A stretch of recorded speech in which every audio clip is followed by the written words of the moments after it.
Welcome to the Cozy Little Library today with your Clean Reads Book Buddy. I thought it would be fun to share my big old book haul with y'all today. I thought you would like to see what books that I wanted to buy and why.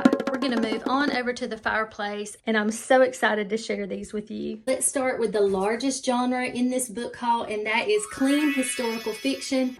Are you going to tell me why you're so obsessed with them? It all started when I decided to read Beauty and the Baron by Joanna Barker, book number 1 in the Forever After series. Now, this series is of several authors that have come together to do fairy tale retellings of the Grimm's fairy tales. And so this one, of course, is about Beauty and the Beast, fun and cozy. Absolutely loved it. So I bought this book a while back this year, and right after that, I got my first Kindle Paperwhite, and with that came Kindle Unlimited, and I realized, book number 1 in the book haul here, that this series was on Kindle Unlimited. So I began reading several of the stories. This is book number 2 in the series. They're all standalones, completely different fairy tales, but I fell in love with this one as well, and this author is Sally Britton, and I'll just show you what they look like. Look how charming this is. On the inside, you can see that there is a little snippet from the original The Brothers Grimm's fairy tales, and just this one is February 1816. Love these so much. So this pretty much started me on the trajectory to find out what other books that Joanna Barker and Sally Britton have written. That's what started this whole thing here. So that's when I realized that Sally Britton had written a clean historical romance series. She says that she wrote it in 2020 in about March or April to give everyone a very uplifting escape from what was going on in the world. Come on, man, I'm still trying to forget. And at the time, I didn't know there was a prequel, so I had not read this one, but I started with book number 1, and look at this. She actually numbers her books in the series. Why can't everyone do that? That's so helpful. But I read this book, Mr. Gardner and the Governess, squeaky clean, sweet romance, Regency era, clean Regency romance. So uplifting and fun and funny. The characters, Sally Britton writes characters that are incredible. You get to know them so well, and they're usually have some kind of little quirk. They have flaws, of course, but they're so lovable, most of them. And then the ones that aren't lovable, you can't stand them. I'm absolutely obsessed with her writing. Love it so much. So Mr. Gardner and the Governess is book number 1. Book number 2 is A Companion for the Count. These books are also seasonal. You can probably tell as they go. This is book number 3, Sir Andrew and the Authoress. This is springtime, very seasonal. Book number 4 is Lord Farleigh and Miss Frost. This ends with a Christmas ball. Book number 5, Lady Ivy and the Irishman. And all of these books are connected, so I would suggest reading them in order and reading them all together. These are not, you could read them standalone. You very well could, but you will get so much more enjoyable. It's my humble opinion if you read them and read them in order. They are so precious. And A Gentleman for Lady Juniper is book number 6 that she just released November 2024. So I have just been loving these books so much, being in this world. It's so fun and cozy and gentle. Now, as the story has gone on, I realized that there was a prequel, so I went back and read this one, A Duchess for the Duke, just last month. And this is about, of course, the parents of a lot of the siblings here, but they're all interwoven. All the characters fit together. As the series has gone on, there has been a little bit more adventure and peril. The family is a very important one politically. So as it goes on, there are a few people who are not absolutely sold out on the Duke and what he's saying and doing. So you've got some nefarious people kind of showing up, but it's very fun, not too much. Absolutely love it. So Sally Britton's Clairvoir Castle series. After I read those, I realized that she had also written an American Victorian romance series. So there are 3 of these. Book 1 is The Silver Dollar Duke. Book 2, Copper for the Countess. And book 3, A Lady's Heart of Gold. Again, she has them numbered on the side. How cool is that? Wish that was a standard. Now, I have not read these yet, but I am currently reading this one. Absolutely love it. The premise is very unique. It's about an Englishman who has always wanted to be an American cowboy because, of course, he's in this family. He has all these expectations. He's the second son, but still his father really expects a lot out of him. But he just wants to be a cowboy. He had an experience where he saw, I think it was Buffalo Bill came to England, and he was obsessed as a little boy. And he does what he has to do to go to a ranch in Arizona. This is in the 1800s, and when he gets there, there is a lady and her dad and their employees there on the ranch, and he's really trying to come in as a greenhorn, as they call him. But the atmosphere of this story, I was really craving something more Western, but gentle and fun. Squeaky clean romance. This is clean historical fiction, so there's not supposed to be any faith, but there are some nuggets so far. I have been pleasantly surprised. I am group reading this with Patreon members, and we are having so much fun with it. So I am hoping and praying that I absolutely love this because I took a chance and went ahead and got the other 2 books in the series. So more from Sally Britton. So back to Joanna Barker that wrote this one. She wrote these 2 books in a duology, A Game of Hearts and To Charm a Lady. Now, I have not read book number 2 yet, but book number 1, I am so obsessed with this story. It was so much fun. I read this at a very, very stressful time, and it completely took me out of my world. Loved it so much. It is, of course, about a girl in Regency era. She is very gifted on the archery field, but she has a rival, and she thinks she knows this guy and why he's so smug and confident, but you find out there's a lot more going on. Squeaky clean romance. Very fun. Absolutely love this book. So I'm excited to read book number 2 in this series. And our last one in the clean historical fiction is Highcliffe House by Megan Walker. Now this is, again, clean historical fiction. This is proper romance. And the reason that I got this and took a chance is because I have read 2 of her books in the past. The very first one that I read a couple years ago is Miss Newbury's List. And then I recently, this past year, with my Patreon members, we read Lakeshire Park, and we were absolutely just obsessed with this story. Love the atmosphere, the characters, so much fun. You can see all the tabs there. This is one of my favorite, if not the favorite book of the year. More about that in another video where I'm sharing the best books of 2024, but loved her book. So she is a trusted author now, and I just know that I'm gonna love this one as well. Very excited. So here are all the clean historical fiction books. The next genre is Christian contemporary fiction, and there are 4 that could not be more different from each other. The first one is Between the Sound and Sea by Amanda Cox. I agreed to read this for an advanced reader copy, and what got me sold on trying this book, even though I was not familiar with Amanda Cox, you can see on the cover a lighthouse. This was a mysterious story about a World War II lighthouse. Yes, please. And a dad and his daughter, lighthouse keepers that went missing during that era. Yes, please. In the modern day, there's a young woman who is trying to escape something going on in her small town. She agrees to go help restore this crumbling lighthouse. Let me just read this to you. Soon, Josephine discovers strange notes tucked deep inside the crevices of the lighthouse's old stone walls. Pages torn from a keeper's log recounting harrowing rescues at sea. When things start to go amiss on the island, locals are convinced that it is the ghost of the lighthouse keeper and his daughter who were lost at sea during World War II. Yes. And this book was so engaging, but it was slow and it was cozy. Everything felt very misty, coastal vibe. I loved it so much. It made me cry, but it was squeaky clean, no profanity, nothing gruesome whatsoever. Loved it so much and had to own it.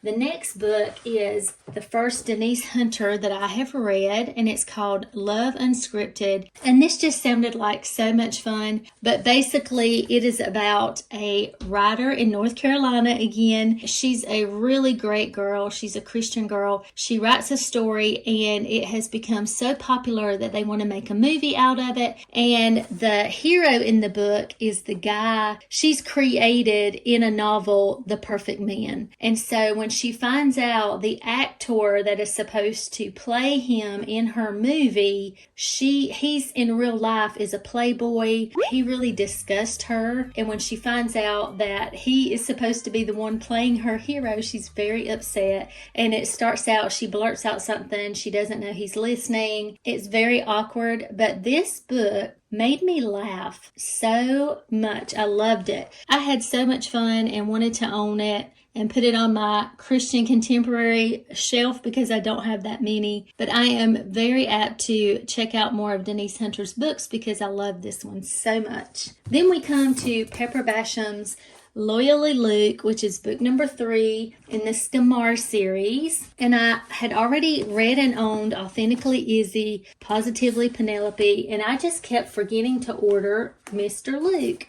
He was my favorite character of all of them. I enjoyed this trilogy so much. Lighthearted, fun, squeaky clean, all the things. Really, really love it. And I just wanted to own them all. So our last one is Tea Room for Two. And this is a little guidepost mystery series that I found.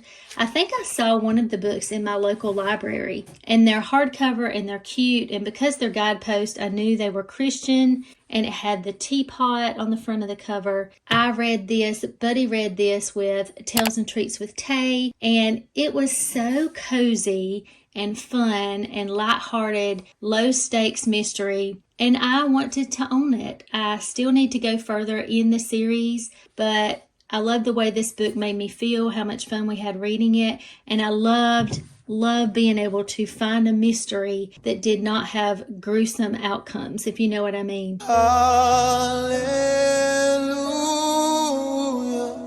Love this series. The next genre in this book haul is Christian historical fiction, which I love. A lot of repeat authors here as well. I find authors that I love and I stick with them, especially Julie Clausen. I love her writing. Christian historical fiction, usually Regency romance. She does it the best. She is the queen at historical accuracy in the Regency era. Love it so much. This is book number 3 in the On Devonshire Shores series. This was released on December 3rd, 2024, and I'll show you from the bookshelf here. I've got book number 1, The Sisters of Seaview, and book number 2, A Winter by the Sea. Both of these I read with my patron members. We had so much fun, and I'm sure we will be reading this after the first of the year together as well. But I have already read all 3. Lovely series, basically about 5 siblings, 5 sisters and their mom having to go from a life of gentility to opening up their home, their seaside home in England, as a boarding house, and how they all deal with that. This one is about the disgraced sister and getting to know her in the real story. Love it so much, so I had to own this. This was a pre-release that I ordered. Then I have a Julie Clausen from her backlist. All of her books are pretty long, but again, historically accurate, so atmospheric, wonderful stories. I can't remember what year this was published, but I'm very excited to read this one. Then I have 3 books from Christy Ann Hunter. I've talked a lot about this series and I wanted to own all of the books, so I found these used but in great shape. These are books 3, 4, and 5 in the Hawthorne House series. This is the story about one sibling. This is about another sibling. There are 2 other books before these, and then this is kind of like prequel, but it comes last, and it's about how the parents met and the mom, she gets remarried. Wonderful, highly recommended series, Hawthorne House. Christy Ann Hunter. And then I have a Sarah E. Ladd wintry book. I think this is older as well, but it's called The Headmistress of Rosemere. It is Whispers on the Moors, book number 2, but this series, these are standalones for sure. And then More Than Words Can Say by Karen Whitmire. This is book number 2 in a series also. Oh, A Patchwork Family family novel. So this is book 2. I tried to read book 1 and I really wasn't into it. You can read these standalone. They are slightly connected, but you don't have to read them in order. This book made me fall in love with Karen Whitmire. I laughed and I smiled and I giggled at this book. It is hilarious. Now, it does have a lot, it's Christian, but it does have a lot of romance. It is, I believe, the first marriage of convenience book that I have ever read. And I've always been like, oh, I don't think I'm going to like that. But this book was hilarious. So, I mean, he's a man's man, and so he has thoughts as they're about to get married and what any normal man would have.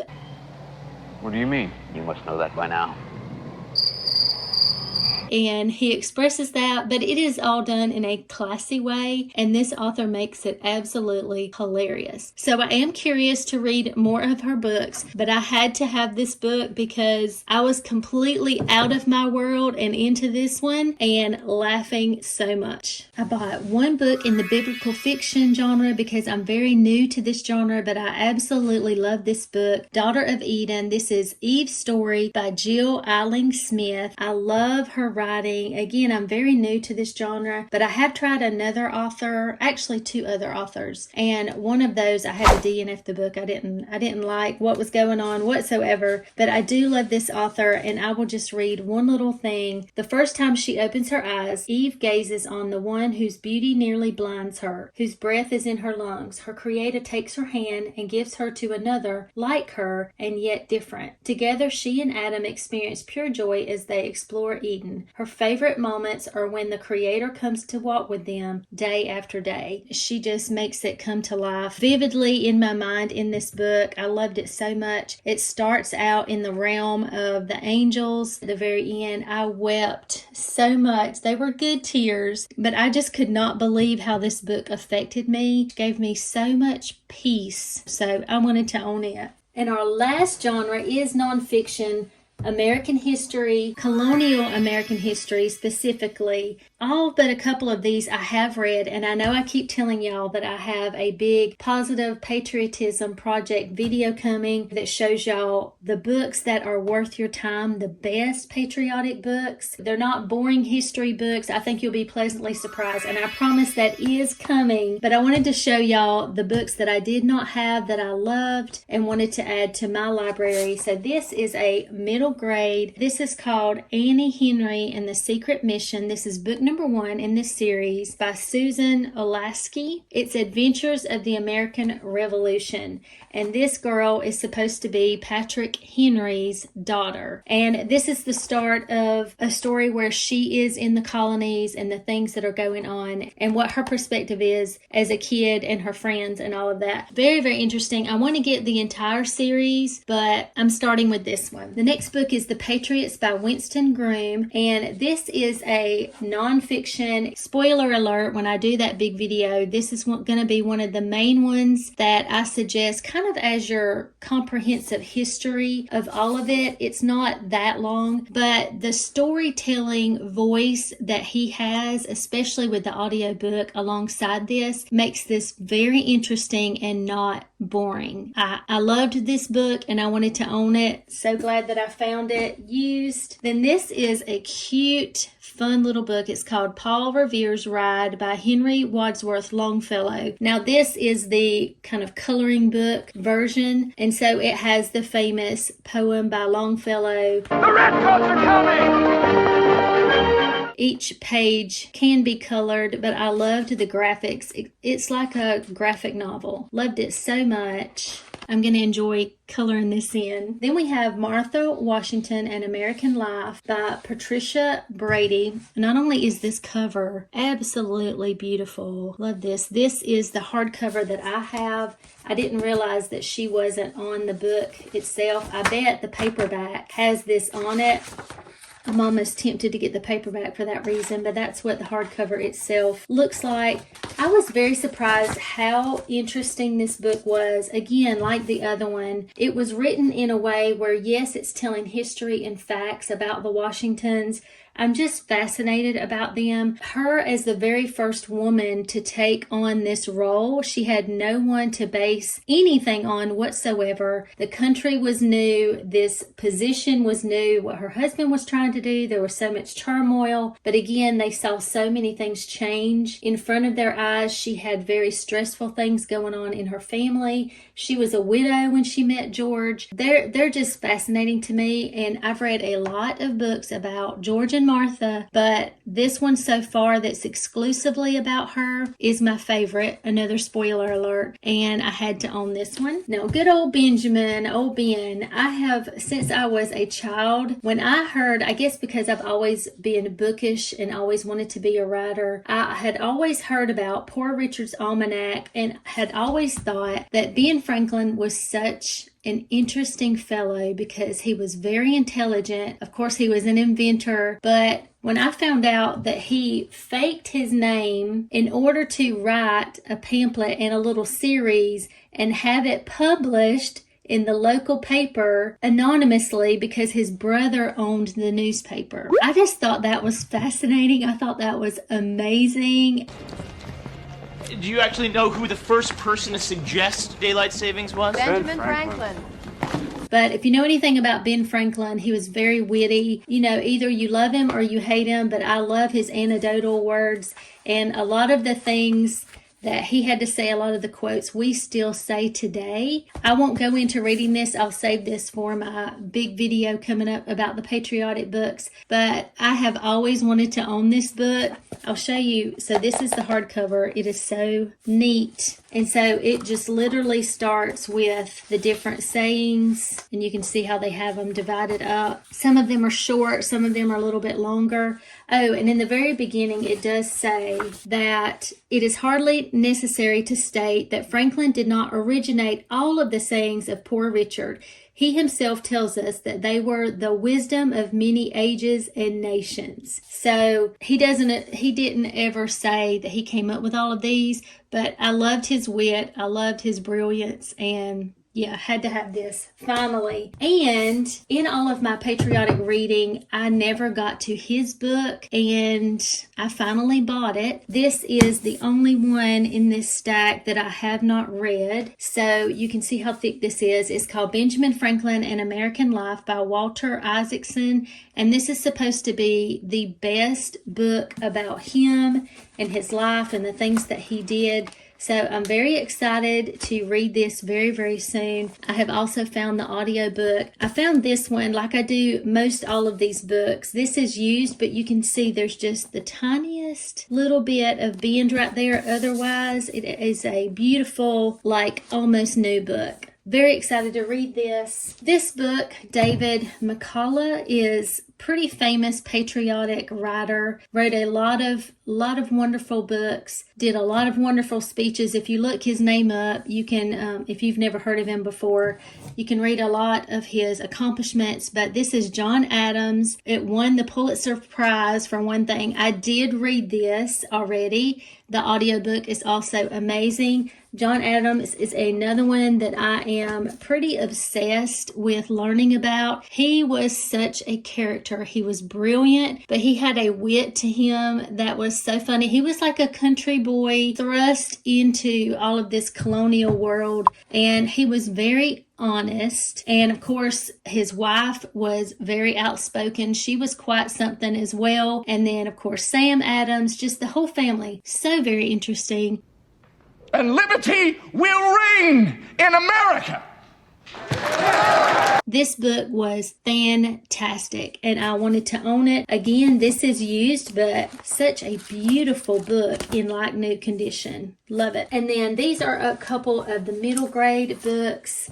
This one is Molly Pitcher, Heroine of the War for Independence. It's called Leaders of the American Revolution series. And on the back, this particular middle grade series, you can see the other books. John Adams, Benedict Arnold, Nathan Hale, Alexander Hamilton, John Paul Jones, Thomas Paine, Paul Revere, Betsy Ross, and George Washington. And I would like to slowly find all of the books in this series. I really liked this one because, of course, it's hardcover, it's beautiful, but it's very comprehensive. It has photographs, graphics, images, some of them, reproduction photographs.